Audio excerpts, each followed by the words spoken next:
Sir আসসালামু আলাইকুম। ওয়ালাইকুম আসসালাম। তো আশা করি সবাই আমাকে শুনতে পাচ্ছ।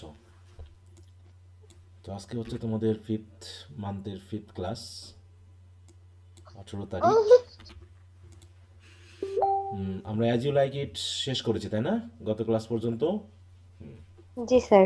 জি sir. As you like it শেষ করেছি। তোমাদের সামারিটা আমরা একটু পড়তে বলেছি যার যার বই থেকে, আশা করি সবাই পড়েছো। তো এখন আজকে আমরা শুরু করব হচ্ছে দ্য অ্যানশিয়েন্ট মাইনার, আমরা রোমান্টিক পোয়েট্রি ডেস্টি কোলরিজ, ওনার কবিতাগুলো শুরু করব। আর এদিকে আমাদের বাড়তি দুটো পড়া আছে, তার ভিতরে একটা আমরা মানে এদিক ওদিক করতে করতে নেওয়ার কথা ছিল কিন্তু নিতে পারিনি, নির্বাচনের জন্য ওটাকে ঠিক আর নেওয়া হয়নি বা হলো না। এই যে 9 তারিখের, হ্যাঁ, টেস্টটা যেটা ছিল অ্যাডভান্স রিডিং রাইটিংয়ের, রাইটিং 1 এবং 2 এর উপরে, এটা কয়েকবার মিস হতে হতে আর কি হলোই না। তো আমরা এটা সিদ্ধান্ত নিয়েছি যে আহ, আগামী শুক্রবারে তোমাদের তো নামাজ থাকবে, আগামী শনিবার তোমাদের পড়া থাকে না? যেহেতু পড়ার টাইমটা একটু চেঞ্জ করতে হবে, সকালের দিকে নিতে হবে তোমাদের এই টাইমটা। তো এই জন্য যথারীতি সময়টা চলে যাবে সকালে। তো এই জন্য তোমাদের টেস্টটা শনিবার রাতের বেলায় নিব। রাতে বলতে আমরা রাতে আমি প্রশ্নটা শেয়ার করে রাখবো, তোমাদের নিজের সময় মতো ইচ্ছা মতো একটা নির্দিষ্ট সময় বাছাই করে নিয়ে তোমরা পরীক্ষাটা দিয়ে ফেলবা, নয়তো নেওয়া হচ্ছে না। কি আমার কথা বোঝা গেছে? কি বললাম? জি জি স্যার। স্যার। তাহলে আগামী শনিবার আমরা এই টেস্টটা নিয়ে নিব। আগামী শনিবার হচ্ছে 21 তারিখ, 21 তারিখ রাতের বেলায়, 21শে ফেব্রুয়ারি। রাতের বেলাতে আমি মোটামুটি সন্ধ্যার পর থেকেই শেয়ার করে রাখবো, তোমরা তোমাদের নামাজ বা অন্যান্য বিষয়ের সাথে সমন্বয় করে একটা নির্দিষ্ট সময়ের ভিতরে পরীক্ষাটা দিয়ে ফেলবা। এই, আর তোমাদের রমজানের ভিতরে ক্লাস নেওয়া হবে প্রতি রবি মঙ্গল বৃহস্পতিবার সকাল সরি, সকাল 8টা থেকে 9:30 পর্যন্ত। ঠিক আছে? আবারও বলছি, কি নেওয়া হবে তোমাদের, এমনিতে নেওয়া হয় শনি সম্বুধ, কিন্তু রমজানের মধ্যে তোমাদের ক্লাসটা নিব হচ্ছে সানডে, টিউসডে অ্যান্ড থার্সডে, তাই তো? কখন? সকাল এই, 8:30। হ্যাঁ, 8টা থেকে 9:30 পর্যন্ত। এরপরে আমার দেখাচ্ছে যে আরেকটা ব্যাচ থাকবে। এইভাবে তোমাদের ক্লাসটা নিয়ে নিব। এখন অনেকে হয়তো লাইভ ক্লাসে বলতে পারে স্যার আমার সমস্যা, কেউ কেউ হয়তো বা কোনো চাকরি করতে পারো, এরকম হয়তো 2-4 জন থাকবা। তোমরা একটু দয়া করে রেকর্ড ক্লাস করে নিবা, কারণ টাইমটা পরিবর্তন করার কোনো সুযোগ নেই। গতবারও এরকমটাই করা হয়েছিল, কারণ রাতেও নেওয়া হবে না, কারণ রাতে যারা 9:30 থেকে ক্লাস আছে ওদের আবার 9:30 থেকে 11টা পর্যন্ত ওদের রাতে নেওয়া হবে। তার মানে এই 6:30 থেকে 9:30 পর্যন্ত যে দুটা ব্যাচ থাকে ওইগুলোকে আমার সকালে নিতে হচ্ছে। তো এই জন্য তোমাদের ক্লাসটা হবে সকাল 8টা থেকে 9:30 পর্যন্ত, রবি মঙ্গল বৃহস্পতি। রোজার পর আবার আমাদের টাইমটা আগের মতো আগের সময় চলে যাবে আর কি।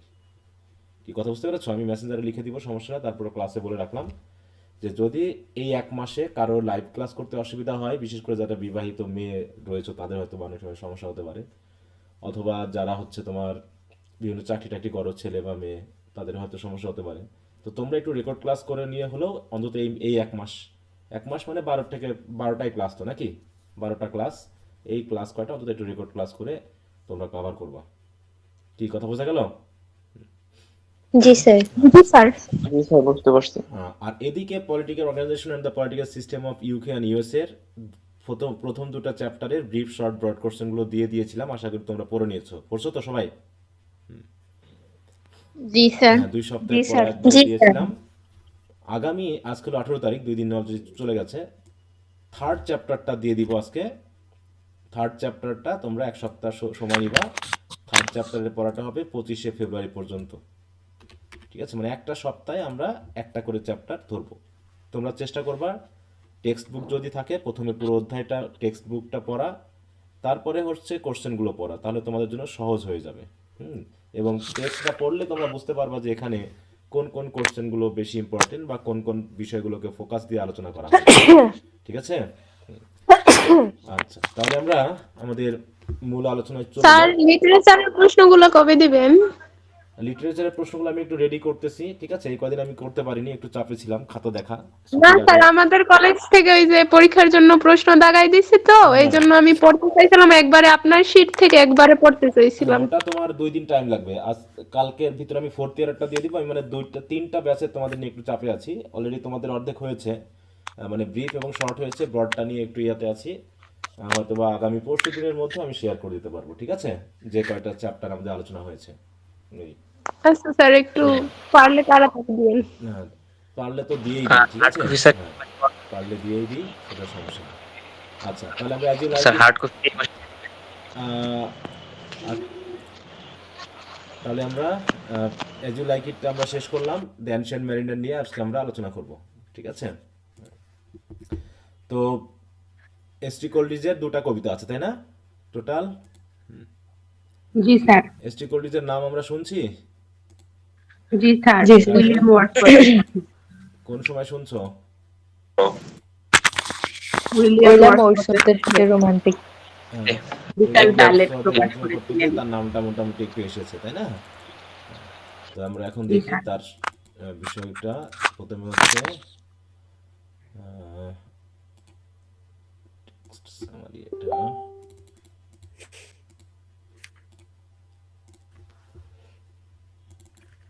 আর এটা কবিতা না অন্য কিছু, এত বড় কেন?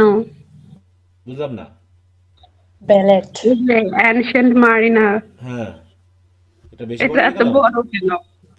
বড় কবিতা তো এখনো চোখেই দেখনি। হাই রে কপাল, বলে এটা বলে বড়। হ্যাঁ, এটা তো ছোট কবিতা।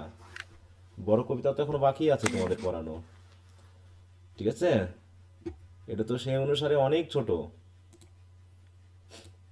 বুঝতে পারছো? এই কবিতা তো জি বড় না, স্যার। এটা তো ছোট কবিতা। এত ভয় পেলে তো হবে না। ডন জোয়ান আছে, অ্যাডোনাইস আছে, থার্ড ইয়ারে গিয়ে যখন পড়বা আরো আরো কবিতা আছে, যেগুলো তো আরো বড় বড়। হ্যাঁ, বুঝতে পারছো? সেগুলো এক একটা জি লিপিক স্যার। আছে, এটা তো একটা ব্যালেড। তারপরে ছোট এবং লাইনগুলো ছোট, একটা গল্প আছে, একটা গল্প কাহিনী আছে, খুবই ইজি একটা কবিতা। ভয় পাওয়ার কোনো কারণ নাই। সবচেয়ে বড় হচ্ছে দেখো এইটা, ডন জুয়ানের এইটা, ঠিক আছে? সবচেয়ে বড় কবিতা। অ্যাডোনাইসও আছে কিছুটা বড়, কিন্তু কুবলা খান সে অনুপাতে অনেক ছোট। তো যাই হোক, আমরা পড়া শুরু করি। আর আমরা মিউট দুই রাখি, দুই কারো মনে আনমিউট করা আছে, একটু মিউট রাখো। হুম, না তোমার পেজ উল্টাচ্ছ, সেটারও সাউন্ড আসতেছে। প্রথমে আমরা জেনে নিই যে এসটি কোলরিজ কোন ধরনের মেইনলি কবিতা লিখে থাকেন। আমরা দেখেছি যে ওয়ার্ডসওয়ার্থের কবিতাগুলো যখন পড়েছিলাম, তিনি একজন কি কবি নামে পরিচিত বলতো ওয়ার্ডসওয়ার্থ? Poet of nature. হ্যাঁ, পোয়েট অফ নেচার আছে। তাছাড়া তার একটা থিওরি আছে, তাই তো? তার একটা প্যান্থেইজম। প্যান্থেইজম, তাই না? হুম। তিনি কি করতে পারেন যে নেচারের ভিতরে গডের উপস্থিতিকে অবলোকন করতে পারেন, এরকম একটা সেন্স তিনি দেখিয়েছেন। তাহলে তিনিও একজন রোমান্টিক পয়েট, এসটি কোলরিজও একজন রোমান্টিক পয়েট। কিন্তু এসটি কোলরিজ একটু ভিন্ন মাত্রার।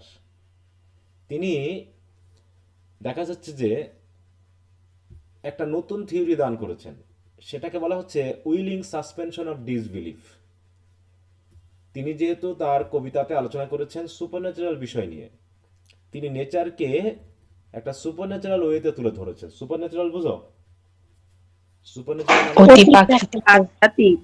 হ্যাঁ, অতিপ্রাকৃত মানে কি? যেটা প্রকৃতির মধ্যে যার কি নাই, যার কোনো যুক্তি নাই, যা তুমি যুক্তি দিয়ে প্রমাণ করতে পারবে না প্রকৃতির ভিতর, ঠিক আছে? কিন্তু তার একটা অবস্থান আছে। কবি এরকম সুপারন্যাচারাল এলিমেন্টগুলোকে প্রকৃতির মধ্য থেকে খুঁজে পেয়েছেন। দেখো, আমরা যদি বলি what is সুপারন্যাচারালিজম,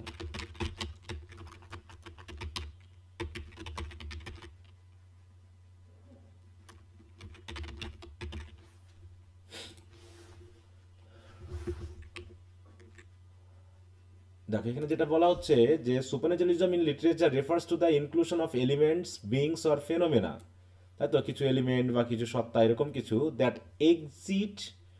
exist outside the laws of nature and scientific understanding, মানে যেগুলো প্রকৃতির নিয়ম অনুসারেও চলে না, সায়েন্টিফিক কোনো আন্ডারস্ট্যান্ডিং দিয়েও তাদেরকে বোঝা যাবে না। যেমন আমরা জানি ভূত প্রেতের ব্যাপারগুলো রয়েছে। ভূতে আমরা কি বিশ্বাস করি বলো তো? না। না স্যার। কি ভূতে বিশ্বাস করো না? তাহলে একা থাকতে পারবা? করি স্যার। হ্যাঁ স্যার জিনের উপস্থিতি তো আছে স্যার, ভূত না থাকে। হ্যাঁ, সেটা বলতেছি, জিনের কথা এখানে আসেনি, এখানে ভূতের কথা আসছে যেহেতু, ঠিক আছে তো। হুম। তো সেই হিসাবে যে ভূত বিষয়টা কি আসলে, স্পিরিট বা যে সুপারন্যাচারাল যে গড গডেস আছে, তাই না, যেগুলো আমরা দেখে বিভিন্ন মিথোলজিক্যাল স্টোরিতে পাই, গড গডেস, ম্যাজিক্যাল যে এলিমেন্টগুলো আছে, ম্যাজিক দেখায় না মানুষ, হ্যাঁ, জি স্যার। ম্যাজিক দেখায়, যেটা হচ্ছে প্যারানর্মাল যেটা বলা হচ্ছে, হ্যাঁ, যেগুলো আমাদের ভিতরে এক ধরনের রহস্য, তাই না, ভয়, এক ধরনের চমক সৃষ্টি করে। এইরকম একটা আনডিফাইন্ড বা আনরিজনেবল যে এলিমেন্টগুলো আছে, বিইংগুলো আছে বা ফেনোমেনগুলো আছে, সেগুলোকে আমরা সুপারন্যাচারাল বলি, যেটা আমরা প্রাকৃতিক নিয়ম দিয়ে বিবেচনা করতে পারবো না, বা সায়েন্স দিয়েও যেগুলোকে আমরা প্রমাণ করতে পারবো না, ঠিক আছে। তো এইরকম কিছু বিষয় তিনি তার কবিতার ভিতরে নিয়ে আসবেন, এরকম কিছু সেন্স নিয়ে আসবেন, যেগুলো এমনভাবে তিনি আলোচনা করবেন যেন একদম ন্যাচারাল মনে হবে। ওয়ার্ডসওয়ার্থ এবং এসটি কোল্ডিজ দুইজন মিলে একটা বই লিখেছেন। সে বইটার নাম কি ছিল জানো? Lyrical ballot. লিরিক্যাল হ্যাঁ, ব্যালান্স লিরিক্যাল স্যার। ব্যালান্স, তাই তো, যেটার মাধ্যম দিয়ে রোমান্টিক এজ শুরু হয়েছে। এবং রোমান্টিক এজের পিকার্সার বলা হচ্ছে উইলিয়াম ওয়ার্ডসওয়ার্থ এবং তার সাথে রিলেটেড এসটি এসটি কোল্ডিজকে।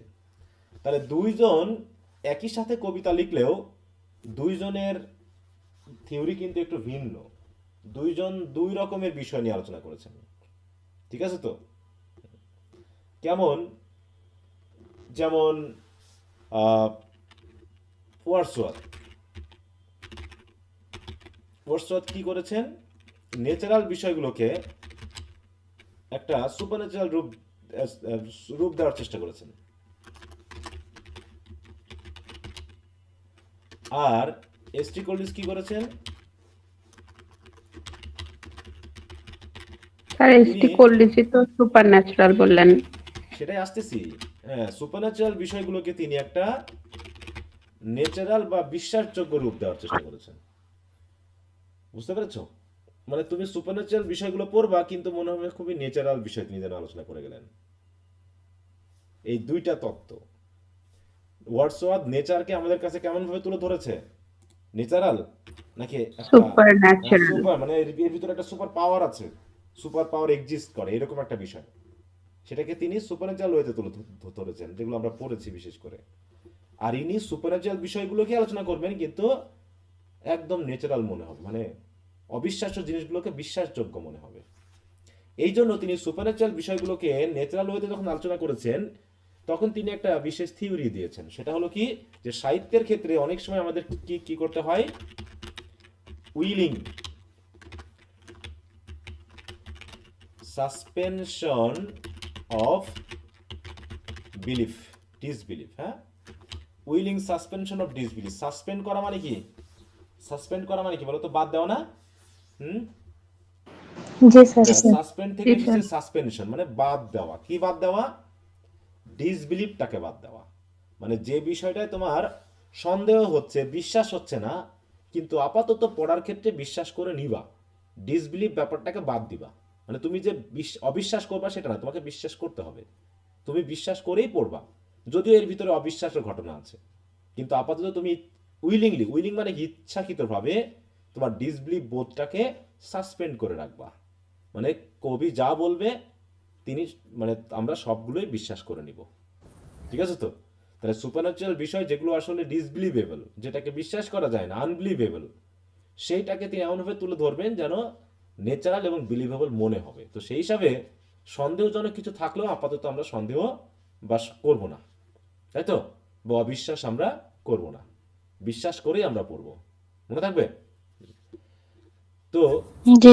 এইটা বলে দিলাম এই কারণেই যে, কারণ এই এসটি কল্ডিদের কবিতাগুলো পড়তে গেলে তোমাদের কাছে মনে হবে যে এইগুলো হইল, এগুলো কোনোদিন হয়, এরকমটা কখনো হয়েছে, এরকম একটা প্রশ্ন আসবে। তো তার আগেই তিনি এটা বলে নিয়েছেন যে আমি যেহেতু সুপারন্যাচারাল বিষয়গুলোকে ন্যাচারাল ওয়েতে তুলে ধরবো, তো সেই হিসাবে বিশ্বাস করা না করা আপনার ব্যাপার, কিন্তু আপনি যখন আমার সাহিত্যকর্মটা পড়বেন আপাতত অবিশ্বাস কথাটাকে বাদ দিয়ে রাখবেন, মানে আপনি অবিশ্বাস করবেন না, আমি যা কিছু বলবো তা প্রাকৃতিক বলেই আপনি মেনে নিয়ে বিশ্বাস করবেন। কারণ এর ভিতর দিয়ে ঘটনাগুলো অবিশ্বাস্য হলেও আমি যেটা তুলে ধরতে চাচ্ছি সেটা কিন্তু একটা নীতিগত বা মোরালগত একটা ব্যাপার রয়েছে। তো সেই হিসাবে অবিশ্বাস করে সাহিত্যকর্মটা পড়া বাদ দেওয়ার থেকে, ঠিক আছে তো, বিশ্বাস করে নিয়ে পড়লে পারে কিছু শিক্ষা অর্জিত হবে। এইটা হচ্ছে ব্যাপার। তো আমরা রাইম অফ দ্য অ্যানশিয়েন্ট মেরিনের যে একটু একটা পড়বো, এটা একটা গল্প কাহিনীর মতোই, ব্যালেড। আমরা জানি ব্যালেড মানে কি বলতো? হুম, গীতি কবিতা। হ্যাঁ, গীতি কবিতা। কিন্তু এটা দিয়ে আসলে কি বোঝায়? হ্যাঁ, এটা তো বুঝলাম যে বাংলা মিনিং হলো গীতি কবিতা, বাট এটা আসলে কি? Narrative. A long lyric poem. হ্যাঁ, এটা Narrative একটা lyric poem. পোয়েম যেখানে কি থাকে, লং এবং স্টোরি রিলেটেড একটা বিষয় থাকে, যেখানে একটা স্টোরি ন্যারেটিভ। থাকে, তাই তো, লং ন্যারেটিভ ভার্স, যেখানে কি থাকে, একটা গল্প থাকে, এই যে বলছে। হ্যাঁ, তাহলে দেখো, a ballad in literature is a form of narrative verse often set to music or possessing a song like rhythmic quality, song like rhythmic quality that tells a dramatic, tragic or romantic story, যেটা আমাদের কি করে, একটা মানে dramatic, tragic এবং অথবা romantic একটা story আমাদেরকে দান করে। কি কথা বুঝতে পারছো? জি Yes, স্যার। sir.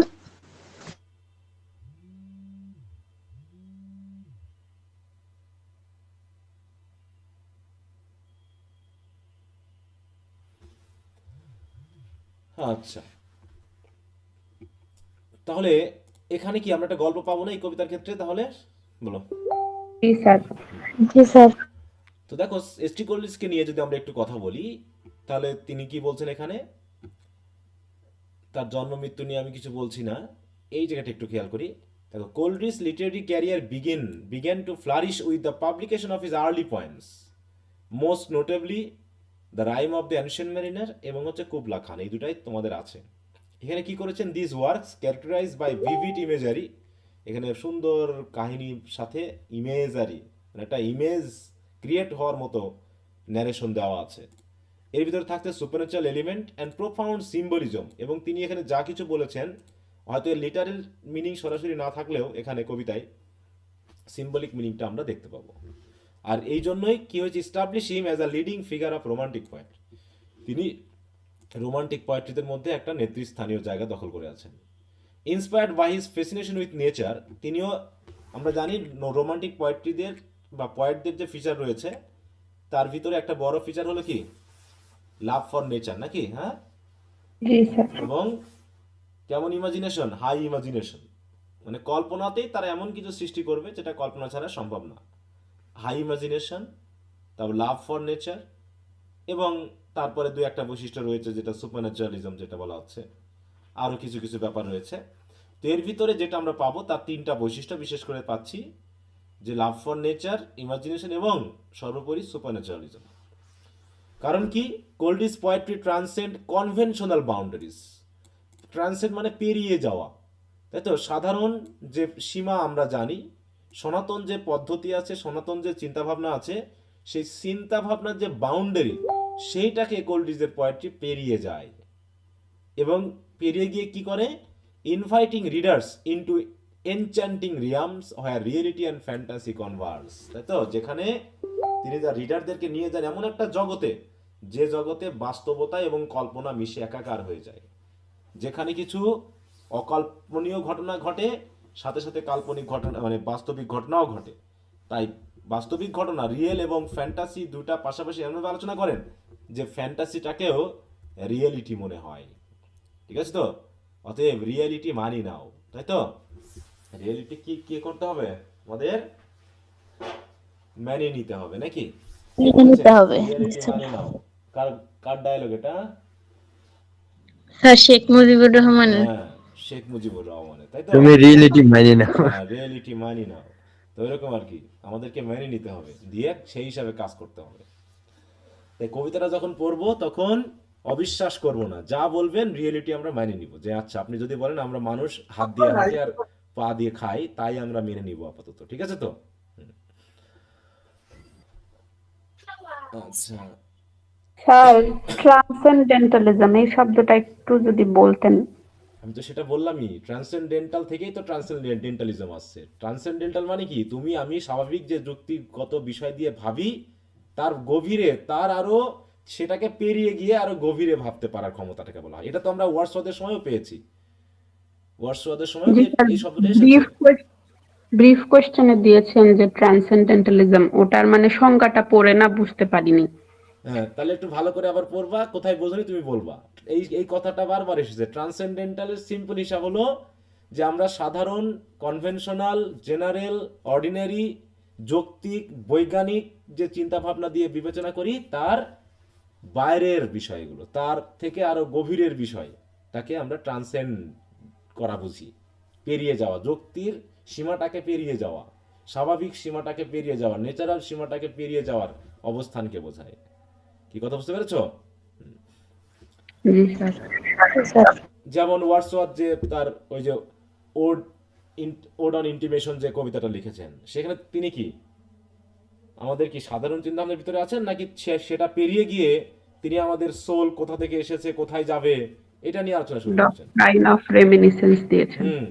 তাহলে ওই যে ওখানে, তাই না, যে আমরা আমাদের সোলের যে ইমর্টালিটি সেটাকে তিনি এমনভাবে আলোচনা করেছেন যেটা আমাদের জেনারেল আলোচনা থেকে সম্পূর্ণ ভিন্ন। রোমান্টিক পোয়েটদের অধিকাংশ ক্ষেত্রে ট্রান্সেন্ডেন্ট এই শব্দটা কিন্তু অনেকখানি চলে আসে। তারা বর্তমান স্বাভাবিকতার বাইরে চলে যায় কিসের মাধ্যমে?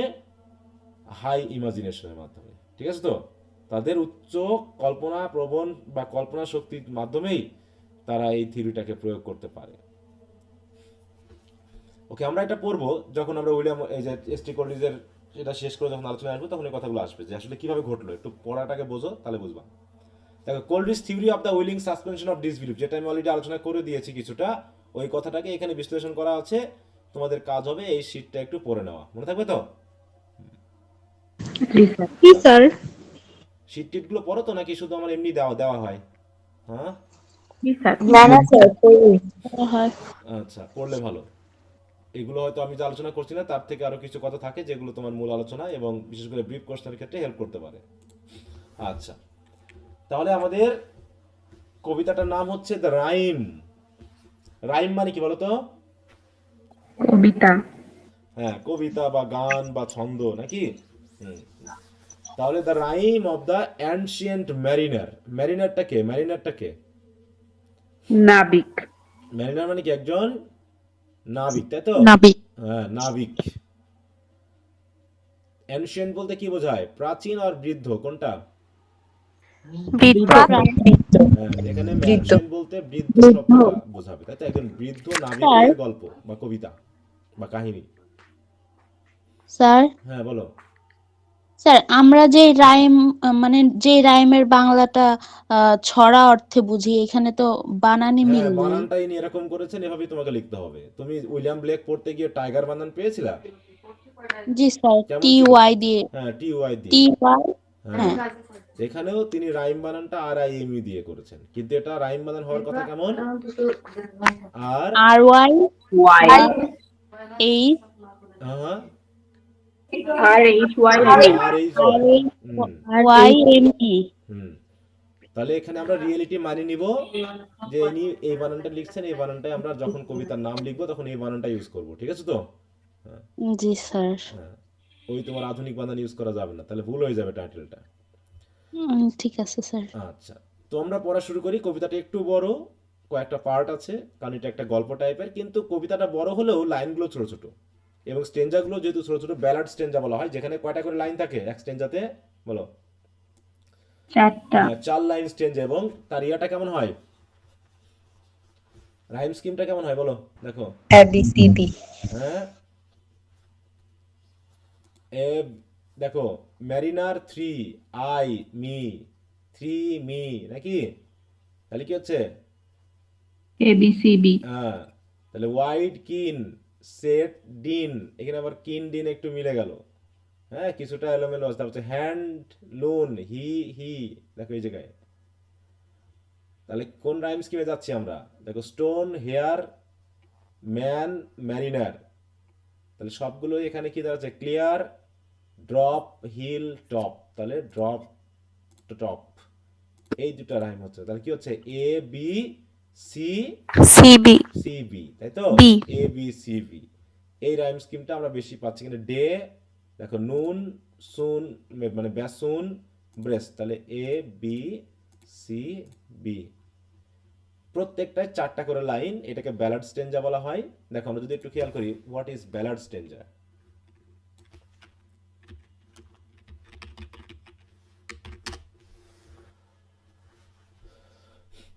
দেখো এই যে কোয়াট্রেন, হ্যাঁ দেখো ballad stanza is a 4 line verse quatrain. 4 line মানে তোমরা কোয়াট্রেন বুঝি, commonly used in folk song or narrative poems, characterized by an alternating rhyme scheme of ABCB অথবা ABAB।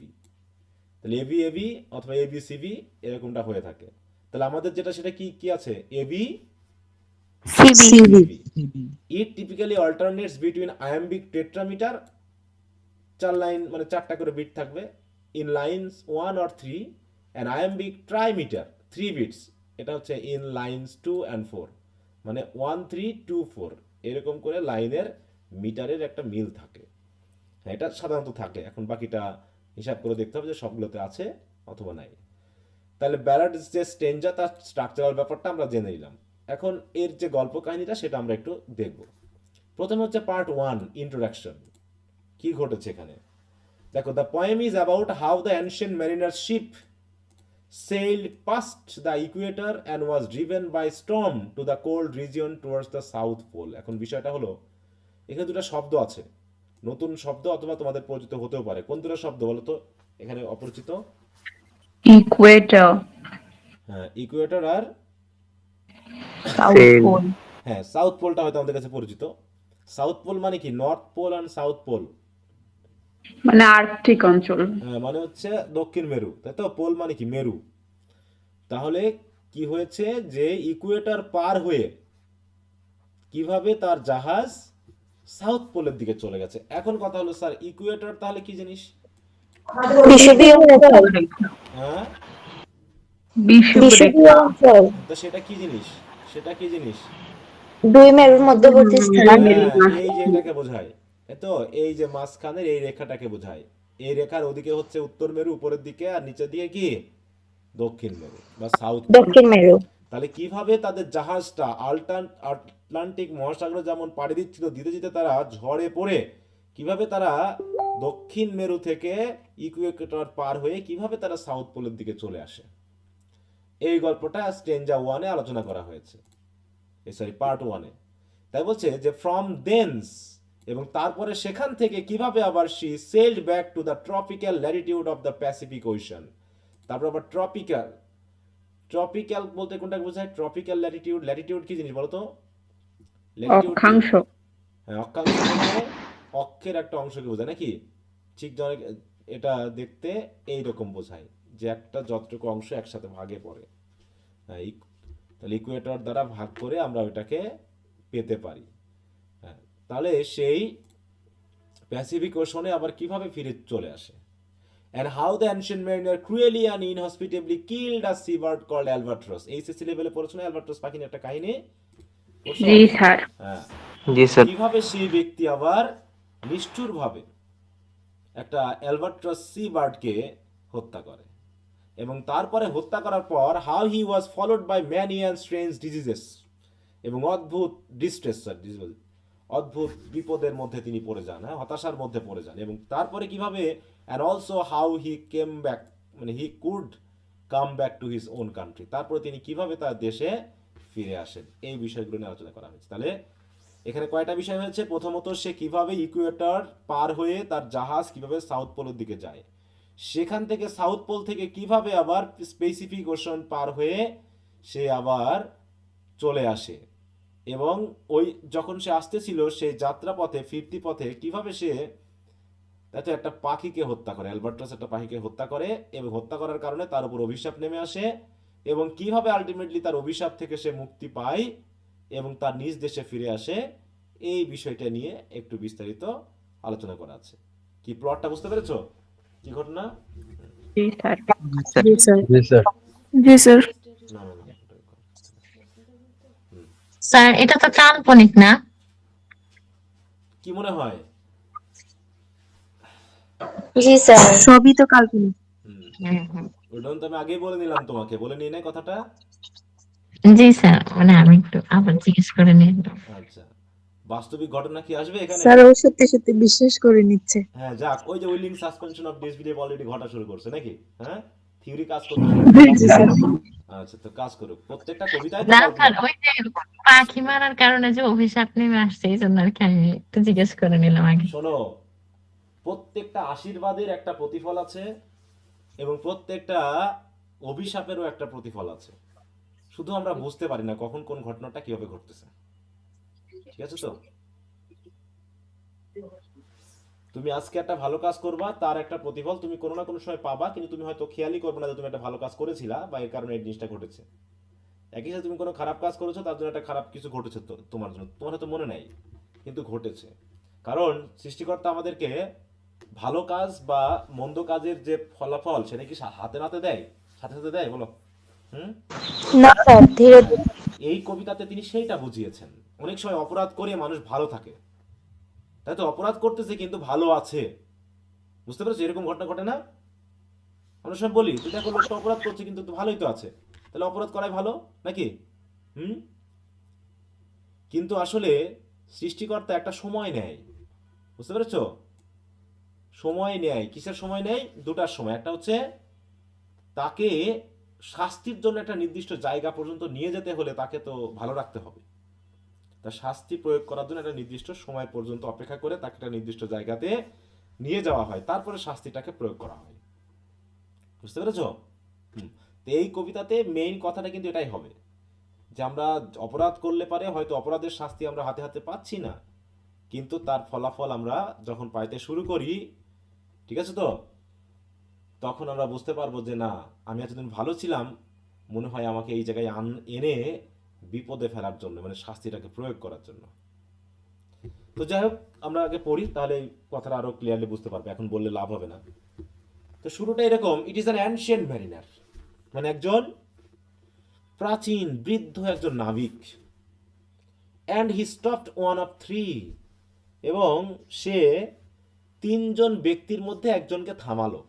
He stopped one of three, তাহলে কয়জন ছিল? তিনজন হয়তো তিনজন। ছিল, তাদের ভিতরে একজনকে সে থামালো। কি দিয়ে থামালো?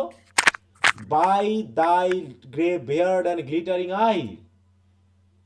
দেখো এখানে কি হচ্ছে, ইনভার্টেড কমা, তার মানে এটা হচ্ছে ওই যাকে থামিয়েছে তার কথা, যে বাই দাই লং গ্রে বেয়ার্ড, তোমার এই লম্বা সাদা চুল আর তোমার এই ঝকঝকে চোখ দিয়ে তুমি কেন, নাও হোয়ার ফর, হোয়ার ফর মানে কি কারণে, স্টপড দাও মি, তুমি আমাকে থামালা।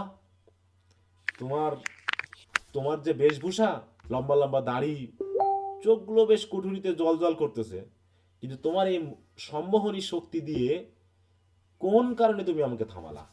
ঠিক আছে তো? তার মানে এখানে আমরা প্রথমেই ইন্ট্রোডিউস হলো যে আমাদের যে মেন ক্যারেক্টার বা প্রোটাগনিস্ট অ্যানশিয়েন্ট ম্যারিনার, সে কাউকে কিছুর জন্য থামিয়েছে, এবং কাদের ভিতর থেকে? তিনজন ব্যক্তি হয়তো কোথাও যাচ্ছিল, তাদের ভিতর থেকে অ্যানশিয়েন্ট ম্যারিনারের দৃষ্টিভঙ্গিতে বা তার আচার আচরণে মুগ্ধ হয়ে একজন অলরেডি কি কি হয়েছে, দাঁড়িয়ে গেছে, সম্মোহনী ক্ষমতা দিয়ে সেই কাজটা করেছে। তার বলতেছে, মানে ওই কথা, ওই লোকই কথা বলছে, দেখো ইনভার্ট কমা কিন্তু চলছে। The bridegroom's doors are wide open, তুমি দেখতে পাচ্ছ না? ব্রাইড গ্রুম মানে কি? বর। হ্যাঁ, বর। বরের, তাই তো, দরজা, মানে বর এসেছে অথবা বিয়ে করতে বর যাবে, তার দরজা দেখছো না পুরো খোলা। And I have next of কিন, এবং আমি তার কি, নেক্সট অফ কিন মানে কি? আত্মীয়। আত্মীয়। হ্যাঁ, নেক্সট অফ কিন মানে একদম তার কাছাকাছি, হ্যাঁ, আত্মীয় কাছের সম্পর্কের আত্মীয়। কেউ। তাহলে আমাকে যেতে হবে না বিয়েতে? কারণ কি, দেখো দ্য গেস্ট আর মেট, গেস্টরা আসছে যাচ্ছে, দেখা সাক্ষাৎ করতেছে। একটু মিউট রাখো। হুম।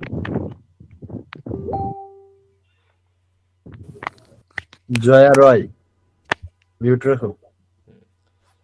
তাহলে দেখো the guest are met, the feast is set. Feast মানে কি? খানা নাকি? খানা অলরেডি বসানো হয়ে গেছে, গেস্টরাও সব আসতেছে, শুনতে পাচ্ছ না? হচ্ছে mayst hear the merry din. এই মেরি মানে কি? খুশির হইচই চিৎকার, ডিন মানে কি? চিৎকার, নয়েজ, আনন্দের উচ্চ স্বরে চিৎকার, তুমি শুনতে পাচ্ছ না? তো তুমি আমাকে থামালা কে? তাহলে যে ব্যক্তিকে থামিয়েছে সে কে? সে একজন গেস্ট নাকি? গেস্ট, হ্যাঁ, জি সে কি স্যার, করতে বড় এসেছে?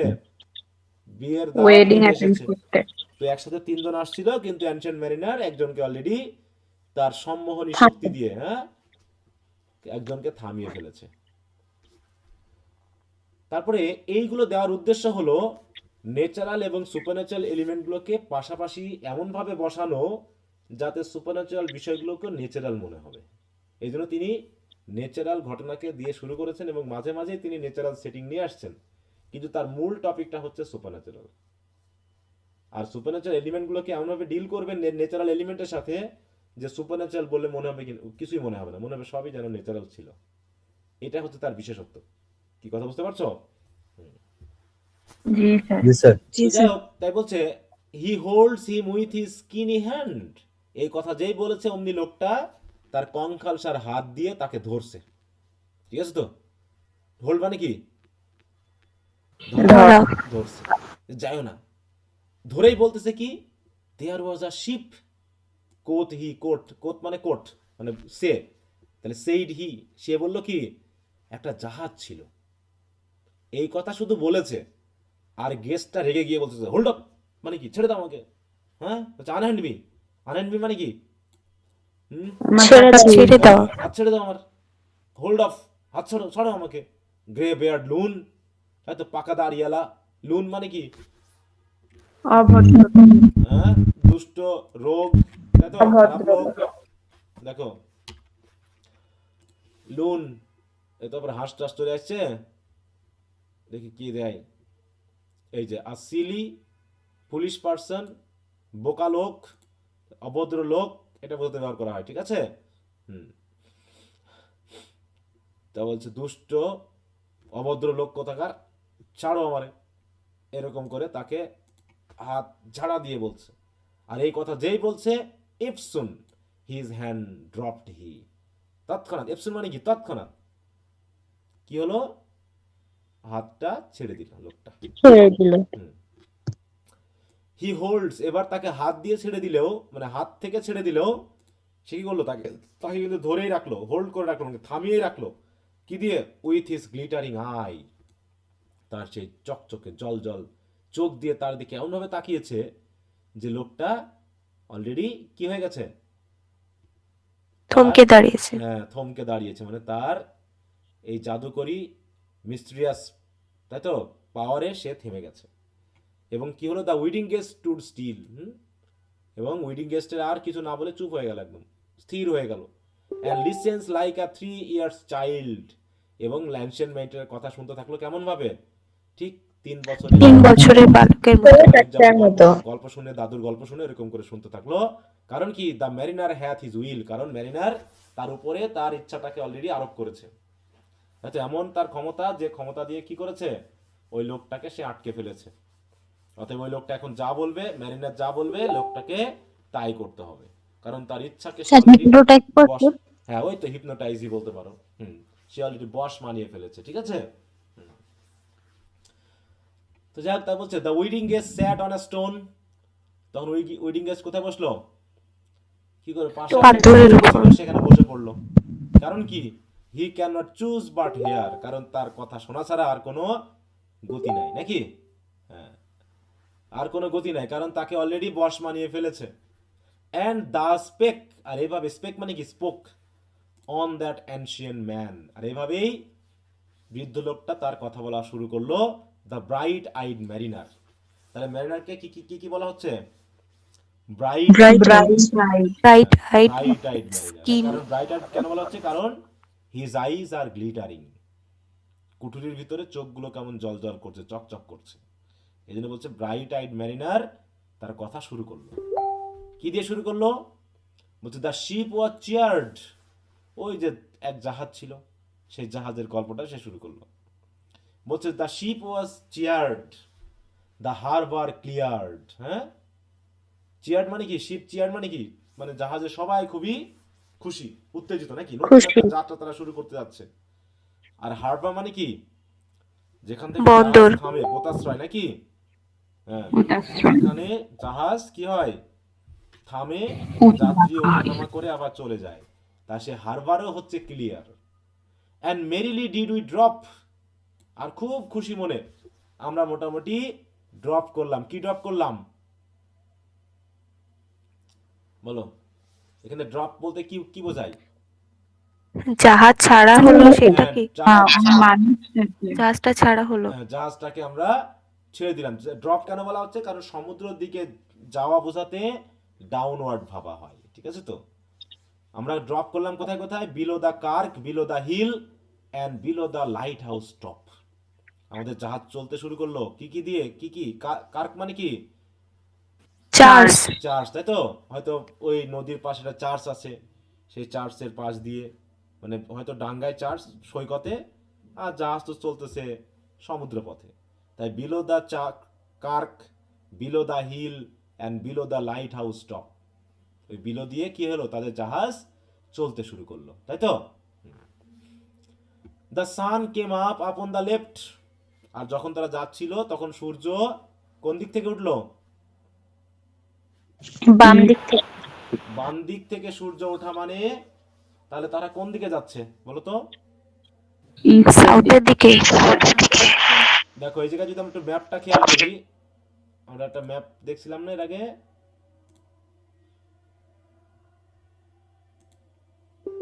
এই যে দেখো, সূর্যটা ওঠে কোন দিক থেকে? পূর্ব দিক থেকে থেকে না? এই দিকটা হচ্ছে পূর্ব জি নাকি? স্যার। এটা হচ্ছে জি পূর্ব, স্যার। মানে সূর্য এই দিক থেকে উঠতেছে। আর এই লোকটার বাম সাইডে সূর্য উঠে, তার মানে লোকটার মুখ কোন দিকে? দক্ষিণ দিকে, তাই না? স্যার। হ্যাঁ, তার মানে সে এই দিকে নামতেছে, হ্যাঁ, মানে দক্ষিণ দিকে সে নেমে আসতেছে। এই সূর্য পূর্ব দিকে আর সে দক্ষিণ দিয়ে আসতেছে, মানে সূর্য তার বাম সাইডে। খেয়াল রেখো। তাহলে যাওয়ার সময়, হ্যাঁ, যখন তারা নতুন যাত্রা শুরু করলো তখন সূর্য কোন দিক দিয়ে উঠছিল? হ্যাঁ, বাম দিক দিয়ে, তাই তো? তাদের বাম দিক দিয়ে, মানে পূর্ব দিক হচ্ছে তাদের বাম দিকে। তাই বলছে out of the sea came he, আর সূর্য যখন ওঠে তখন কেমন মনে হয়? সমুদ্রের ভিতর থেকে উঠে আসা মনে হয় না? যে তারা সমুদ্রের ভিতর থেকে সূর্য উঠছে, কারণ তারা তো সমুদ্রে আছে।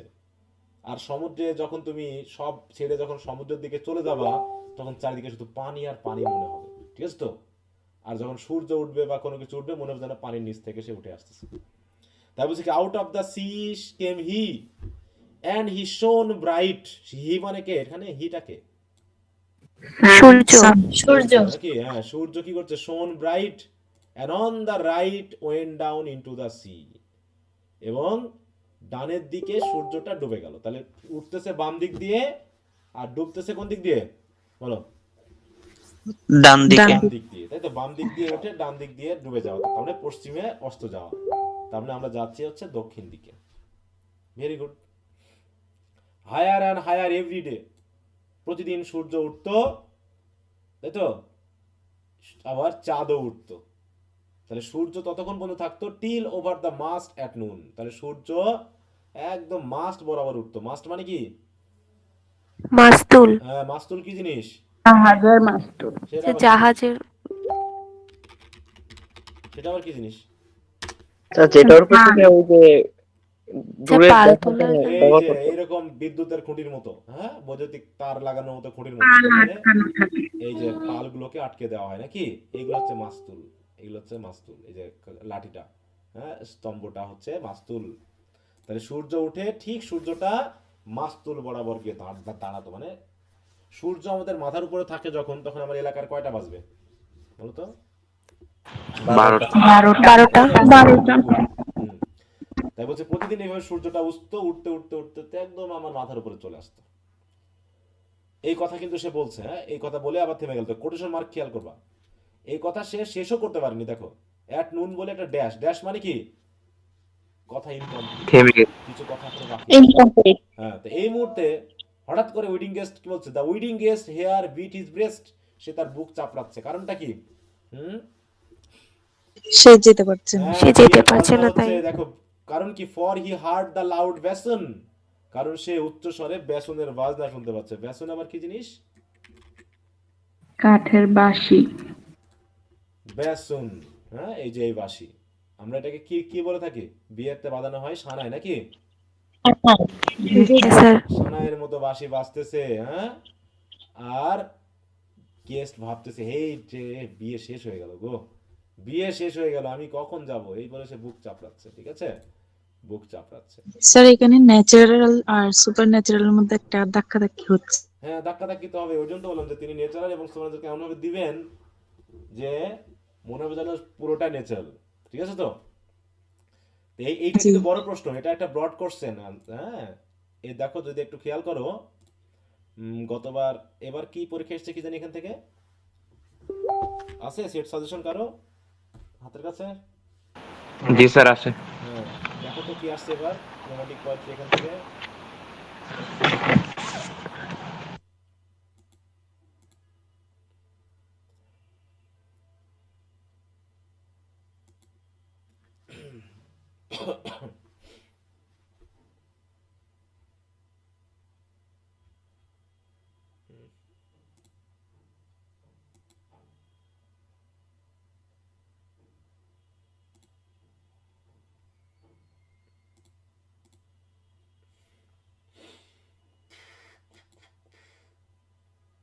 কি ব্যাপার, অনেকদিন রাখতে রাখতে শর্টকাট চেঞ্জ হয়ে যায়। হ্যাঁ, এই কোনো প্রশ্ন আসে না এই হ্যাঁ বলো। কি আসছিল?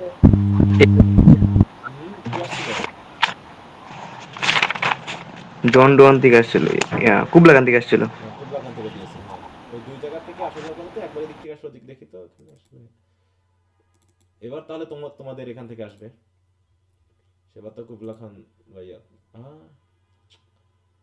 নেটের সমস্যা এত, কোশ্চেনটা একটু মাথায় নিলে তোমাদের পড়ার সময়, আরে বাবা, এক জায়গায় ক্লিক করি আরেক জায়গায় হয়ে যায় নেটের জন্য। কইবারে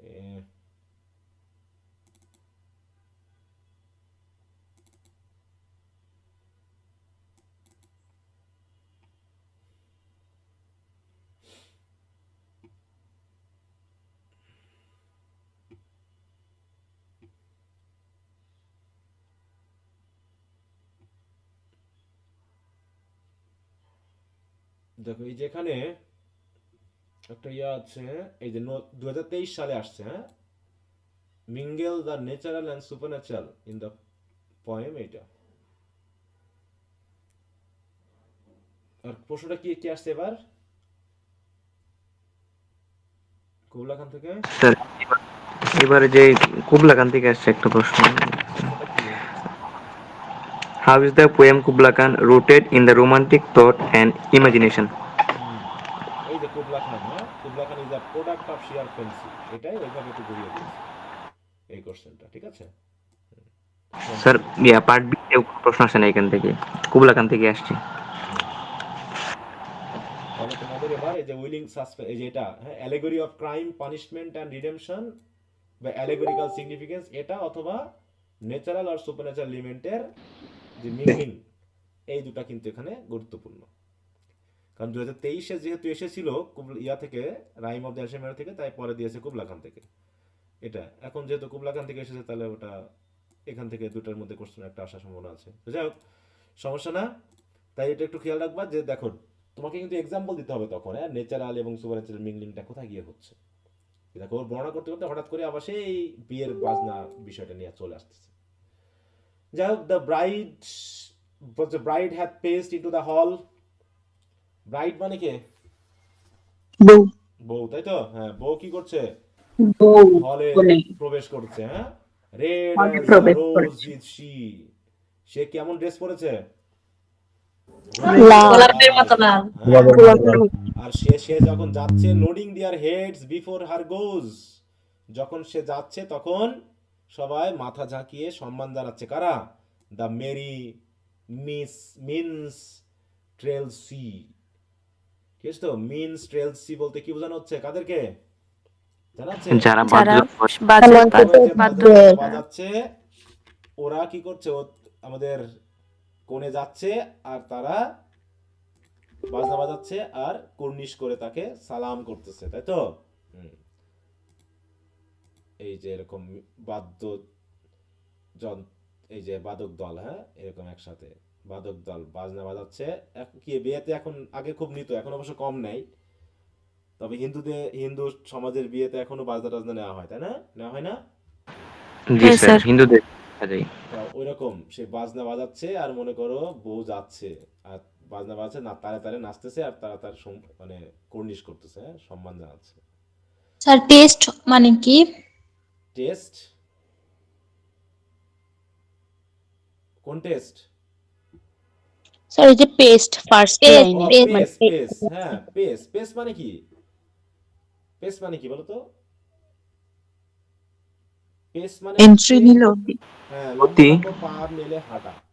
পেস মানে হাঁটাকে বোঝায় এখানে, ওয়াক, ঠিক আছে তো? পদযাত্রা, জি স্যার। পদক্ষেপ নেওয়া। স্যার নরমালি গতি বোঝায় না? বলো, হ্যাঁ। মানে গতি বোঝায় না নরমালি? হ্যাঁ, পেস মানে পেস। গতি। হ্যাঁ, গতি হতে পারে, কিন্তু এখানে তোমার শুধু এই লিটারেল মিনিং দিয়ে সবসময় হবে বলো? হুম, না স্যার। তোমাকে একটা কনটেক্সট অনুসারে মিনিং করতে হবে, তোমাকে বুঝতে হবে যে এখানে কি বলছে। পেস ইনটু হল মানে এন্টার ইনটু দা হল বা গো ইনটু দা হল, এরকম কিছু, ঠিক আছে তো? মানে হলে প্রবেশ করলো, এইটা। তারপরে কি হলো? The wedding guest he beat his breast. আর উইডিং গেস্ট কাছের মানুষ হয়েও যেহেতু বিয়েতে যে যেতে পারছে না, খুব আফসোস তার, নাকি? হ্যাঁ, আফসোসে আফসোস। Yet he cannot choose but here, কিন্তু তারপরেও সে না শুনে পারতেছে না, সে যেতেও পারতেছে না, আবার এখানে থাকতেও পারছে না। And the spake on that ancient mariner, the bright eyed mariner. হ্যাঁ, আর এইভাবে ম্যারিনার তার কথা বলে যাচ্ছে। কি বলতেছে এইখানে? কিন্তু একটা কোটেশন মার্ক শুরু। And now the storm blast came. ওই যে আমরা যাচ্ছিলাম, তাই তো, সুন্দরভাবে আমাদের জাহাজ চলছিল, হঠাৎ করে কি হলো? ঝড়, একটা দমকা ঝড়। বাতাস হলো, একটা ঝড় হলো। এবং সেই ঝড়টা কেমন ছিল? হি ওয়াজ টিরানাস অ্যান্ড স্ট্রং। হি বলতে কাকে বোঝানো হচ্ছে? স্টর্ম ঝড়কে। ঝড়কে। ঝড়টাকে। হ্যাঁ, টিরানাস মানে কি? প্রবল, অত্যাচারী। ভয়ঙ্কর। প্রভাবশালী। হ্যাঁ, ভয়ঙ্কর। প্রবল প্রভাবশালী মানে যে তোমাকে প্রভাবিত করছে, আমাদেরকে কোনোভাবে নিয়ন্ত্রণ আমরা করতে পারছি না, এরকম। তার টিরানাস। এই টিরানাস মানে কি অত্যাচারী স্যার বলবো এখানে এখন? বলো, অত্যাচারী বলবো? না স্যার, এখানে না, ভয়ানক বা ভয়ঙ্কর কিছু হ্যাঁ, ভয়াবহ এরকম কিছু, হ্যাঁ তো, হ্যাঁ, ভয়াবহ। শক্তিশালী, ভয়াবহ, হ্যাঁ, এরকম কিছু বোঝাচ্ছে। হি স্ট্রাক স্যার উইথ এখানে হিজ স্ট্রং ওভারটেকিং উইংস। ব্লাস্টটা বড় করে দাও। বলো। স্ট্রং ব্লাস্টটা মানে একদম হাইলাইট করে কেন দিছে একটু বড় করে? এগুলো তোমরা একটু বোঝো না, কেন দিতে পারে বলো?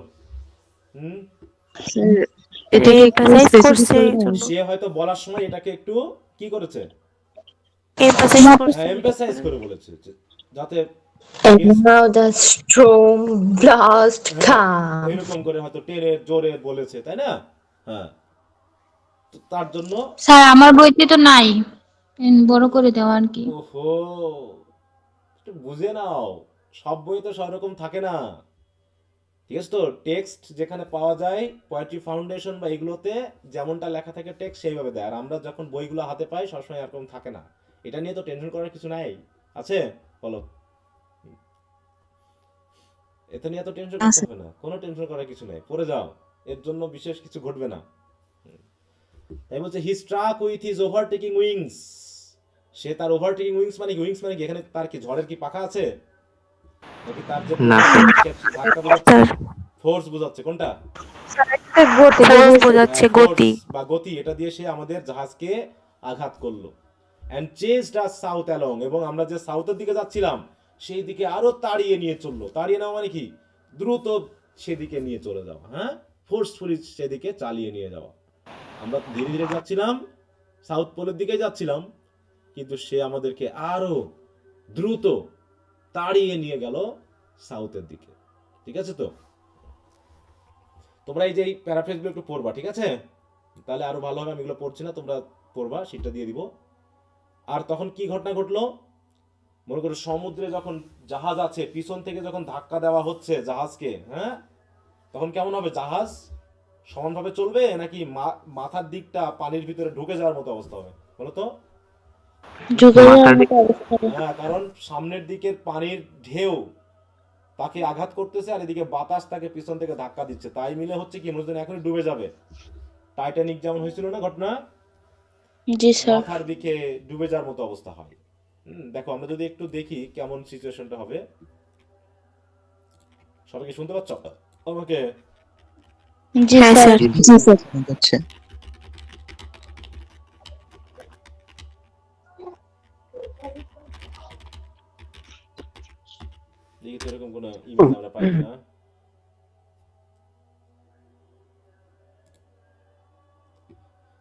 এই যে মনে করো ঝড় উঠছে, তাই তো? এই ঝড়ের ভিতরে জাহাজের যে অবস্থা হয়, হ্যাঁ, কাত হয়ে যাবে, উল্টে যাবে, হ্যাঁ, পাল্টে যাবে, হ্যাঁ, এরকম আর কি অবস্থা মনে করো। ঠিক আছে? এই যে যদি এখানকার চিত্রটা কিছুটা ওখানে যেটা বর্ণনা করো তার থেকে ভিন্ন ছবিতে, তারপর আমরা একটু ইমেজটা মাথায় নিতে পারি যে হচ্ছে পালতুলো যখন যাচ্ছে তখন পিছন থেকে ধাক্কা মারার কারণে এই সামনের অংশটুকু নিচের দিকে নেমে যাবে, পানির সাথে ডুবে যাওয়ার মতো অবস্থা, এই যে এটা যেমন হচ্ছে। তো যাই হোক, তাই বলতেছে যে with sloping mast and dipping prow, মাস্টটা হচ্ছে স্লপ হয়ে যাওয়া। স্লপ হয়ে যাওয়া মানে কি? নিচু সামনের হয়ে দিকে যাওয়া। কাত হয়ে নিচের যাওয়া। ভিতরে ঢুকে যাওয়া, হ্যাঁ, ঢালু হয়ে যাওয়া। ঢালু হয়ে যাওয়া। এটা সোজা আছে তো, সেটা সামনের দিকে কেমন হচ্ছে, এই যে যেমন এটা কাত হয়ে গেছে না এই জায়গায়, দেখতে পাচ্ছ? মাস্ট কেমন হয়ে গেছে? কাত হয়ে গেছে। কাত হয়ে গেছে, স্লপ হয়ে গেছে। আর প্রোটা কেমন হয়েছে? প্রো প্রো মানে বুঝো তো, জাহাজের সামনের অংশ। হ্যাঁ, দেখি আমরা একটু প্রো দেখি। এই যে সামনের এই অংশটুকু, এই অংশটুকুকে প্রো বলা হয়। এই যে অংশটুকু, ঠিক আছে তো, জাহাজের এই অংশটুকুকে প্রো বলা হয়। এই যে যেটুকু দেখতে পাচ্ছ, এইটুকু কি হচ্ছে? ডিপিং হয়ে যাচ্ছে। ডিপিং মানে কি? পানির ভিতর যেন ডুবে যাচ্ছে। ডুবে যাচ্ছে। তার মানে সামনের দিকে বাঁকিয়ে গেছে, হ্যাঁ, পিছনেরটা উঠে গেছে জাহাজ মানে ঝড়ের চোটে, আর সামনের দিকে যেহেতু ঢেউ বা পানির ভিতরে পুঁতে যাচ্ছে বিধায় দ্রুত আগাতে পারতেছে না, এই বিষয়ে সামনের দিকে কাত হয়ে গেছে। তাই বলছে with sloping mast and dipping prow as who pursued with yell and blow. কারণ যেমন করে মানুষ অনেক পার্শ্ব করে না, পার্শ্ব করা মানে কি? তাড়া করা, হইচই করতে, চিৎকার করতে করতে যেমন মানুষ আর একজন মানুষকে তাড়া করে, এবং যখন সে ভয়ে পালায় তখন কি করে? Still treads the shadow of his foe. হ্যাঁ, যেমন করে ফো বা শত্রু বা ভূত বা কুকুর বা কিছু যখন আমাদেরকে তাড়া করে, তখন আমরা করি কি? আমাদের মাথা কি উপরের দিকে সোজা থাকে না সামনের দিকে ঝুঁকে থাকে যখন দৌড়াই? বলতো। সামনের দিকে ঝুঁকে থাকে। হ্যাঁ, দেখো আমরা যদি একটু দেখি, আ ম্যান রানিং, অনেকে আছে মাথা উঁচু করে পালাই। এই যে দেখো মাথাটা কোন দিকে ঝুঁকে আছে না নিচের দিকে? বলো। এই যে দেখতে পাচ্ছ, আমরা এরকম যেমন মাথা ঝুঁকে দৌড় দিই, তাই বলছে যে যেমন পিছন থেকে কেউ যদি তাড়া করে কোনো শত্রু বা কেউ, তখন আমরা যখন পালাই, পালানোর সময় করি কি? অ্যান্ড ফরওয়ার্ড বেন্ডস হিজ হেড, মাথাটাকে আমরা সামনের দিকে একটু বাঁকা করি। জাহাজেরও সেই অবস্থা, জাহাজও যেন পালাচ্ছে, পালাতে গিয়ে তার মাথাটা সামনের দিকের অংশটা পানির ভিতরে যেন ঢুকে যাচ্ছে। এইভাবে কি হচ্ছে? দ্য শিপ ড্রোভ ফাস্ট, জাহাজ দ্রুত চলছে। লাউড রোয়ার্ড দ্য ব্লাস্ট, আর ওদিকে দমকা বাতাস, আর ওদিকে জাহাজের সাথে ঢেউয়ের আঘাত, এই মিলে ব্লাস্টিং সাউন্ড হচ্ছে। হ্যাঁ, ব্লাস্ট মানে কি বলতো? যেন ধাক্কা লাগতেছে, হ্যাঁ, ধাক্কার সাউন্ড। জাহাজের বাতাসের সাথে জাহাজের ধাক্কা, আর জাহাজের সাথে প্রাণীর ঢেউয়ের ধাক্কা, এই যে ধাক্কা ধাক্কি চলতেছে, এটা কি হচ্ছে? লাউড রোয়ার্ড হচ্ছে, চিৎকারের মতো সাউন্ড হচ্ছে। আর আমরা কোন দিকে যাচ্ছি? অ্যান্ড সাউথওয়ার্ড এই উই ফ্লেড, আর আমরা দ্রুত দৌড়ে যাচ্ছি কোন দিকে? সাউথওয়ার্ড। সাউথের দিকে, মানে দক্ষিণ দিকে। অ্যান্ড নাও, তারপরে আস্তে আস্তে কি হলো? ঝড় থেমে গেল। And now there came both mist and snow, ঝড় থেমে যাওয়ার পর হঠাৎ করে আসলো কি? চারিদিক থেকে এক ধরনের কুয়াশাচ্ছন্ন এবং স্নো, তাই তো, কুয়াশাচ্ছন্ন ভাব, আর পড়তে শুরু করলো তুষার। অ্যান্ড ইট গ্রু ওয়ান্ডারাস কোল্ড, এবং চারিপাশে মানে অকল্পনীয় ঠান্ডা। ওয়ান্ডারাস মানে কি? যেটা কল্পনার যোগ্য না, তাই তো, অকল্পনীয় ভাবে, মানে কি? ঠান্ডা চারিদিকে হয়ে গেল। তার মানে তারা অলরেডি কোথায় পৌঁছে গেছে? সাউথ পোলে পৌঁছে গেছে নাকি? এবং চারিপাশে কি? Ice and ice came floating by, আর দেখছি পানিতে ভাসতে ভাসতে কি আসতেছে? ওরকম বরফ বা আইস আসতেছে, সেগুলো আবার মাস্ট হাই, মাস্টের মতো উঁচু উঁচু। হ্যাঁ, মাস্ট যতটুকু উঁচু ওরকম উঁচু উঁচু বরফ কি হচ্ছে? ভেসে আসতেছে। এবং বরফগুলো দেখতে কেমন? অ্যাজ গ্রিন অ্যাজ এমারেল্ড, ঠিক এমারেল্ড কালারের মতো। কি বলো? বরফ। স্যার সবুজ। মাস্ট অর্থটা পাঁচ। কতবার কথা বললাম বলো? হ্যাঁ, মাছ তো আমি কিছুক্ষণ আগে দেখালামও, তুমি কি খেয়াল করনি? না স্যার, আমি একটু বাইরে ছিলাম তো এখন। তাহলে কি করে হবে? মাস্ট দ্বারা দেখাচ্ছি, আগে এটা একটু দেখায়নি। এই যে দেখো, দেখতে পাচ্ছ বরফের কালার কেমন? এগুলো বরফ, সবুজ। এমারেল্ড। এমারেল্ড কালার, তাই তো, এমারেল্ড। হ্যাঁ, এই যে দেখো, এই মনে করো জাহাজ যাচ্ছে আর এই বরফের স্তূপ পানিতে ভাসতে ভাসতে আসতেছে, এবং বরফগুলো দেখতে সাদা না, হোয়াইট না, এমারেল্ড কালার। ঠিক আছে? মাস্ট মানে হচ্ছে মাস্তুল। দেখো এবার একটু খেয়াল দেখো, এটা তো দুইবার দেখাইছে। এই যে এইগুলো, হ্যাঁ, যেখানে পাল তোলা হয়, এই যে পাল যে খুঁটিতে লাগানো আছে, এগুলোকে বলা হয় কি? হ্যাঁ, কি বলা হয়? মাস্ট। মাস্ট। হুম। আচ্ছা, বলছে তাই কি বলছে যে অ্যাজ গ্রিন অ্যাজ এমারেল্ড, তাহলে যে আইসগুলো ভেসে আসতেছে মাস্টের মতো উঁচু উঁচু, হ্যাঁ, মানে মাস্ট হাই কেন বলা হচ্ছে? কারণ এই যে এই মাস্টগুলো যত উঁচু, বরফও এইরকম উঁচু, এই উচ্চতা নিয়ে বরফ ভেসে আসতেছে। তাহলে অলরেডি ঝড় থেমে গেছে এবং তারা কোথায় পৌঁছে গেছে বলো? যেহেতু চারিদিকে সাউথ ঠান্ডা, পোলে। সাউথে। সাউথ পোলে পৌঁছে গেছে। And through the drifts the snowy clifts, এবং ড্রিফটস মানে কি? ওই যে সারি লাইন, পথ, এই পথ দিয়ে আমরা স্নোই ক্লিপস, ক্লিপস মানে কি? উঁচু উঁচু স্নো, সেইগুলোকে পার করে আমরা যাচ্ছি কি? যখন যাচ্ছি তখন কেমন হচ্ছে? ডিসেন্ড আর ডিসম্যাল শিন, মানে এই যে বড় বড় বরফ যখন এগিয়ে আসতেছে আমাদের, মনে করো হঠাৎ করে তোমার বাড়ির দিকে একটা ভূত তোমার দিকে এগিয়ে আসতেছে, তোমার কেমন লাগবে? তুমি যখন বাসায় মনে করে একা আছো, ঠিক আছে তো, তুমি যেই দরজা খুলেছো অমনি একটা ভূত তোমার সামনে এসে দাঁড়িয়ে আছে, কেমন লাগবে? ভালোই লাগবে। হ্যাঁ, তুমি একদম ভয়ে তোমার গা শরীর কেঁপে যাবে, ঠিক আছে তো? তো এরকম তাদের অবস্থা সেরকম হচ্ছে, চারিদিকে মানুষজন নাই, শুধু বরফ আর বরফ। হুম, একটা ওইরকম শিহরণ, মানে একটা ভয়ানক, হতাশাজনক, ডিপ্রেসিং একটা সিন বা বোধ, ফিলিং যেন তারা পাচ্ছে। কারণ কি? নর শেপস অফ মেন নর পিস উই কেন, কেন মানে কি? দেখতে পাওয়া। আমরা সেখানে কোনো মানুষ তো নাই, পশু পাখিও আমরা কোনো দেখতে পাচ্ছি না। কারণ কি? চারিদিকে শুধু কি? The ice was all between, যেদিকে তাকাচ্ছি শুধু কি? আইস আর বরফ। আইস, বরফ আর বরফ, তাই তো? স্যার আজকের ক্লাসটা কতক্ষণ হবে? 8টা পর্যন্ত। কেন? 8টা থেকে তো আমাদের নামাজ শুরু হবে। হ্যাঁ, আমরা তারাবির শেষ করে নামাজ দিব তো 8টার সময়, হ্যাঁ শেষ করে দিব। আমি 5 মিনিট শেষ আগে করে ঢুকছি। দিলে স্যার ভালো হয়। ঠিক আছে, জি আজকে তো স্যার। আমাদের নামাজ আছে নাকি? হুম। জি জি স্যার, স্যার। একটু 5-10 মিনিট আগে ছেড়ে দিন। 7:45-এ। 7:45 শুরু হবে। জি জি স্যার। জি স্যার, স্যার, অনেক দিয়ে 7:45 মিস করলে ভালো হয়। আচ্ছা দেখি, সমস্যা নেই।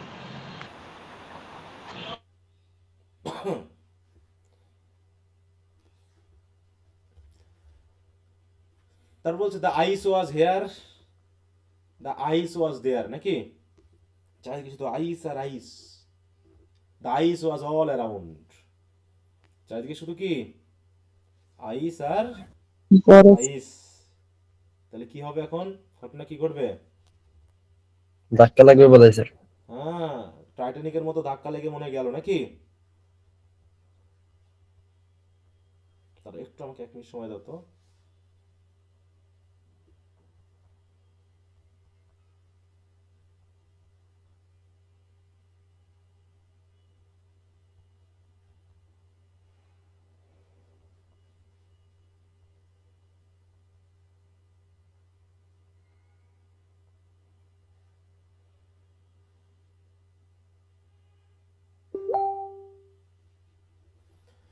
আচ্ছা, তাই বলছি দেখো, তখন কি হচ্ছে? যখন জাহাজটা যাচ্ছে এখন আইসের ভিতর দিয়ে, যখন জাহাজ, তাদের শিপ যখন এগিয়ে যাবে তখন কেমন হবে বলো?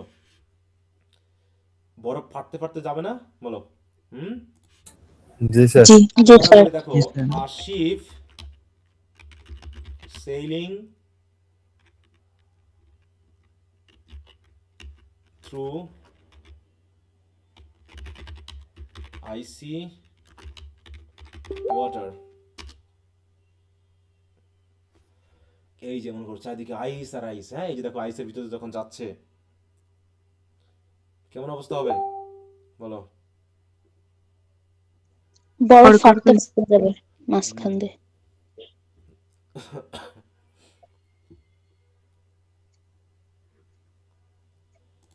তো এইভাবে যাচ্ছে। ইট ক্র্যাকড অ্যান্ড গ্রোল্ড, যখন আইসিটি তখন হচ্ছে কি হচ্ছে, ফেটে ফেটে ক্র্যাকড যাচ্ছে, হয়ে যাবে। গ্রোল্ড করছে, রোয়ার্ড অ্যান্ড হোল্ড, মানে বিভিন্ন ধরনের সাউন্ড দ্বারা ক্রিয়েট হচ্ছে। Like noises in a swound, like noises in swound মানে যখন কেউ, মানে হঠাৎ করে কেউ যদি অজ্ঞান হয়ে যায়, সজ্ঞা হারিয়ে ফেলে, তখন যে সজ্ঞা হারানোর আগে যে অদ্ভুত অদ্ভুত সাউন্ড শুনতে পাই, ওইরকম, হ্যাঁ, সাউন্ড যেন শোনা যাচ্ছে। হ্যাঁ, তাই বলছে it cracked and growled and roared and howled like noises in a swound. Swound মানে কি, মানুষের হঠাৎ করে মাথা ঘুরে পড়ে যায় না, অজ্ঞান হয়ে যায় না, এরকম একটা জি বিষয়। স্যার। ঠিক আছে। অ্যাট লেন্থ, অবশেষে, ওইরকম ভাবে যখন আমরা যাচ্ছিলাম, ডিড ক্রস অ্যান অ্যালবাট্রাস, হঠাৎ করে দেখলাম এটা অ্যালবাট্রাস পাখি। মনে কর আমরা 2 দিন ধরে চলছি, কোনো কিচ্ছু নাই, কোনো প্রাণী নাই, ভয় তো লাগবে নাকি? হুম, সেই সময় যদি একটা পিঁপড়াও দেখা যায় তখন কেমন হবে? ভালো লাগবে না? হুম, একটু জি টিপ স্যার। টিপ। জি যে স্যার। একটা প্রাণী অন্তত আমরা পেয়েছি, এমনটা মনে হবে। তাই বলছে at length did cross an albatross through the fog it came, সেটা ওই কুয়াশার ভিতরে উঠতে উঠতে আমাদের কাছে আসলো। As if it had been a Christian soul, মনে হলো এটা যেন কোনো সৃষ্টিকর্তা বা জিজাস বা এরকম, তাই তো, খ্রিস্টান একটা সোল যেন আমাদেরকে বাঁচাতে এসেছে, আমরা যেন একটা স্বস্তি পেলাম। And we held it in God's name, আমরা তাকে গডের নামে কি করলাম, ওয়েলকাম জানালাম। হেল মানে কি, ওয়েলকাম জানালাম। ওয়েলকাম ওয়েলকাম করা। কারণ এই পাখিটা অন্তত ওয়েলকাম আমাদেরকে জানান। স্বস্তি দান করবে। It ate the food it never had it, আমরা তাকে সেই খাবার দিলাম যে খাবার সে জীবনে কোনোদিন খায়নি নাকি? আমরা তাকে খাবার দিলাম। অ্যান্ড রাউন্ড ইট ফ্লিউ, আর আমাদের জাহাজের চারপাশে সে উঠতে থাকলো। The ice did split with a thunder fit, আর যখন জাহাজ চলছে ওইভাবে থান্ডার যেমন করে দূর বিশাল বিশাল সাউন্ড নিয়ে ভেঙে পড়ে, ওইরকম করে বরফ ভাঙতে ভাঙতে আমরা এগিয়ে যাচ্ছি। কারণ দ্য হেলসম্যান স্টিয়ার্ড আস থ্রু, কারণ হেলসম্যান কে বলো তো? আজি নাবিক, না, যে হচ্ছে কাণ্ডের জাহাজের কি করে, ক্যাপ্টেন নাকি? Captain captain. পরিচালনা করে, হুম। পরিচালনা হ্যাঁ, করে। পরিচালনা করে, যে তাকে আমরা কি বলি, ক্যাপ্টেন। ক্যাপ্টেন বলি। তাকে কি হচ্ছে, হেলসম্যান, তাই তো? এই যে দেখো, জাহাজটাকে দিক করার জন্য স্টিয়ারিং ঘুরিয়ে ঘুরিয়ে যে জাহাজকে নির্দিষ্ট দিকে পরিচালনা করে, সে যেহেতু জাহাজটা নিয়ে যাচ্ছে বরফের ভিতর দিয়ে দিয়ে, ওইরকম বরফের সাউন্ড চারিপাশে হচ্ছে। ঠিক আছে, এইটা এই পর্যন্ত শেষ করি, ঠিক আছে তো? And a good south G wind sir. Sprang up behind, এতক্ষণ ঝড় হচ্ছিল, তারপর ঠান্ডা বাতাস আসলো, হঠাৎ করে দেখি আমাদের জাহাজের পিছন থেকে সুন্দর দক্ষিণা বাতাস, তাই তো, বইতে, a good south wind sprung up, সৃষ্টি হওয়া। And the albatross did follow, আর অ্যালবাট্রস আমাদেরকে ফলো করতে থাকলো। And every day for food or play, খাবারের জন্য, সে কি করতো, কেম টু দ্য ম্যারিনেটস হলো, হলো মানে কি, ডাকে, হাই হ্যালো দিলে পারে, সে এমনভাবে বন্ধুত্বপূর্ণ তাদের সম্পর্ক হয়ে গেল, খাবারের জন্য হোক বা আমাদের সাথে খেলা করার জন্য হোক, প্রতিদিন পাখিটা আমাদের কাছে আসতো। ঠিক আছে। হুম,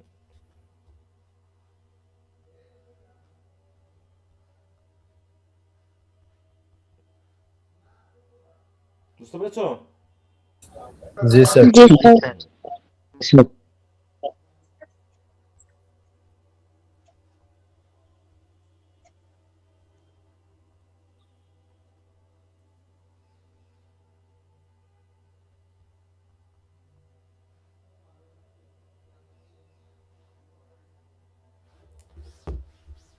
আচ্ছা, তো ঠিক আছে, যেহেতু পাখির কাহিনীটা আমাদের এখান থেকে শুরু হবে, তাহলে এখান থেকে আমরা করবো না। আগামী তাহলে কবে তোমাদের ক্লাস হচ্ছে? শনিবার, রবিবারে। রবিবারে। রবিবার। রবিবার, তাই তো? জি স্যার। আচ্ছা, শুক্রবারে কি নেওয়ার সুযোগ আছে? জি স্যার, আপনি নিলে নিতে পারেন, সমস্যা নাই আমাদের। আচ্ছা, আমি জানিয়ে কোনো দিচ্ছি। সমস্যা না হবে। কারণ ওদিকে নিলে দু একটা ক্লাসের জন্য মিটিং আছে, ওটাকে আমরা শুক্রবার একটু নিয়ে আগায় নিব। হ্যাঁ, আমি জানাই দিব নি সময়। স্যার সকালের দিকে হ্যাঁ, নিলে সকালের ভালো দিকে, হতো। বিকালে, রাতে তো আর হচ্ছে না, রাতে হলে পারে ওদিকে সেই 9:30 বা 10টার পরে, তাই তো? রাতে জি হলে স্যার। স্যার 9:30 10টার পরে। আর দিনে হলে হয় বিকালে না হয় সকালে, আমি টাইম বলে দেবো, একটু কষ্ট করতে হবে, এই 1 মাস একটু মেকআপ করতে হবে, ঠিক আছে, পড়াটাকে চালিয়ে নেওয়ার জন্য। হুম। স্যার সকালে দিয়েন, বিকালে তো আমাদের রান্না বান্নার ওইগুলোরই পরে। সেটা আমি ভাববো, এখন দেখা যাক কি করা যায়। এখন ওই তো বললাম যে যেহেতু ব্যস্ত কয়েকটা আছে, সবাইকে মেকআপ করতে গেলে হয়তো দেখা যাচ্ছে একটু এদিক ওদিক করতে হবে, 2-1 দিন একটু কষ্ট করবা বা রেকর্ড ক্লাস দেখে নিবা। হ্যাঁ হ্যাঁ, যদি কারো এরকম থাকে যে লাইভ ক্লাস যুক্ত, একটু রেকর্ডটাও দেখে নিও, কিন্তু ওইভাবে টাইম তো মেকআপ করা কঠিন হয়ে যাবে। যাকে যখন দিব একটু সেটা মেনে নিয়ে লাইভ ক্লাসের সুযোগ পেলে লাইভ ক্লাস করবা, না হয় রেকর্ড ক্লাস করে নিবা, ঠিক আছে। রিয়েলিটি মাইনে নাও। হ্যাঁ, রিয়েলিটি মাইনে, ওই জন্য তো বলছি রিয়েলিটি মাইনে নিতে হবে। আমি চেষ্টা করবো ব্যালেন্স করে এক একজনকে এক এক টাইমে দিয়ে ওটাকে 2-4টা ক্লাস এইভাবে কভার করা। ওকে, তো ঠিক আছে, তোমাদের হয়তো বা নামাজের তাহলে টাইম হয়ে যাবে, তোমরা তাহলে যাও। আজকে যে ধর্মীয় একটা হ্যাঁ দিন, জি স্যার। তোমাদের এখানে ডিস্টার্ব না হোক। তো সবার জন্য শুভকামনা থাকলো, রমজানের শুভেচ্ছা আগে থেকেই, নাকি?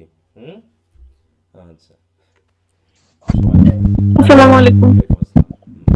আসসালামু আলাইকুম।